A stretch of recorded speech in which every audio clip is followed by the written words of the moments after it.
Assalamualaikum warahmatullahi wabarakatuh. Perkenalkan, saya Dimas Fajar Abidin dari Pangkalan Mandua, Tulungagung. Pada kesempatan ini, saya akan menyampaikan sebuah cerita yang berjudul Pejuang Diplomat dari Negeri yang Terjajah. Apakah kalian tahu siapakah sosok berjenggot dan berpeci hitam itu? Beliau dikenal dengan sosok jenius sang guru bangsa. Ya, beliau adalah Kiai Haji Agus Salim. Seorang tokoh yang lahir pada tanggal 8 Oktober 1884, tepatnya di Kota Gadang, Bukit Tinggi, Sumatera Barat. Beliau merupakan anak keempat dari pasangan Sultan Muhammad Salim dan Siti Zainab. Kiai Haji Agus Salim memiliki nama kecil Masyhudul Haq, di mana nama itu memiliki arti yang sangat bagus, yaitu pembela kebenaran. Ayah Kiai Haji Agus Salim merupakan seorang jaksa di sebuah pengadilan yang berada di Riau pada masa kolonial saat itu, sehingga memungkinkan Kiai Haji Agus Salim untuk belajar di sekolah dasar Belanda. Dan beliau menamatkan pendidikannya di HBS yang berada di Batavia atau yang setingkat dengan SMA. Beliau memiliki kemampuan mahir dalam menguasai 11 bahasa. Di antaranya bahasa Belanda, Inggris, Jerman, Prancis, Arab, Turki, Jepang, Mandarin, bahasa Latin, bahasa daerah, dan pastinya bahasa Indonesia. Sehingga memudahkan beliau untuk berinteraksi dengan masyarakat luar negeri ataupun masyarakat dalam negeri. Sebelum terjun ke dalam dunia politik, Kiai Haji Agus Salim pernah menjadi akuntan publik di salah satu perusahaan perkongsian milik government di Batavia. Namun, selama beliau bekerja di sana, beliau merasa tidak nyaman dan akhirnya memutuskan keluar dari pekerjaan itu.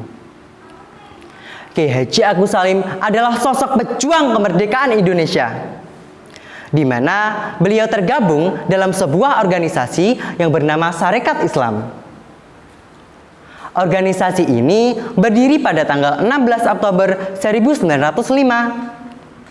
Dan organisasi ini berakhir karena adanya golongan komunis yang masuk ke dalam tubuh Sarekat Islam, sehingga membuat perpecahan dan Sarekat Islam pun dibubarkan. Perjuangan Kiai Haji Agus Salim tidak berhenti di sana. Beliau juga aktif dan ditunjuk sebagai penasihat di JIB atau yang disebut dengan Jong Islami Tenbon. Meski organisasi ini tidak berada di ranah politik, organisasi ini memiliki peran membangkitkan nasionalisme, kebangsaan, dan perjuangan rakyat Indonesia untuk meraih kemerdekaan. Menjelang proklamasi kemerdekaan, Kiai Haji Agus Salim juga merupakan salah satu anggota dari Panitia 9 dalam PPUPKI yang mempersiapkan Undang-Undang Dasar 1945. Karena Kiai Haji Agus Salim dianggap handal dalam hubungan internasional, beliau diangkat menjadi Menteri Luar Negeri pada Kabinet Amir Syarifuddin dan Hatta. Setelah Indonesia merdeka tahun 1945, masih banyak sekali negara-negara yang belum mengakui kemerdekaan Indonesia. Nah, pada saat itulah Kiai Haji Agus Salim mendapatkan tugas untuk menyampaikan kepada dunia bahwa Indonesia sudah merdeka. Tahun 1947, Kiai Haji Agus Salim bersama timnya berangkat menuju Mesir, di mana Kiai Haji Agus Salim sebagai ketua tim, Rasyidi sebagai sekretaris juga bendahara, serta ada 3 anggota lainnya, yaitu Nazir ST Pamuja, Abdul Qadir, dan AR Baswedan. Dipilihnya Kiai Haji Agus Salim karena dinilai sebagai sosok pemimpin yang cerdas, Beliau juga mahir berpidato dalam berbagai bidang bahasa. Pada saat di Mesir, pidato-pidato beliau sangat memikat rakyat dan juga pemerintah Mesir. Tetapi kedatangan Kiai Haji Agus Salim tercium oleh pemerintah Belanda. Dan Belanda pun melakukan apa saja untuk menggagalkan usaha delegasi Indonesia. Meski Liga Arab dan Mesir tahu bahwa isi dari perjanjian Linggarjati adalah Indonesia merupakan bagian dari Indonesia Syarikat bentukan Belanda. Tetapi Mesir tetap teguh pendirian dan menyatakan bahwa Indonesia adalah negara yang sudah merdeka, negara yang sudah berdaulat penuh. Atas dukungan Mesir, harapan Belanda untuk menguasai Indonesia telah pupus.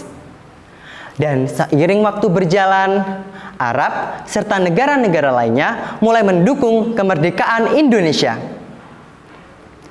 Kiai Haji Agus Salim merupakan laksana bintang cemerlang dalam pergolakan politik di Indonesia.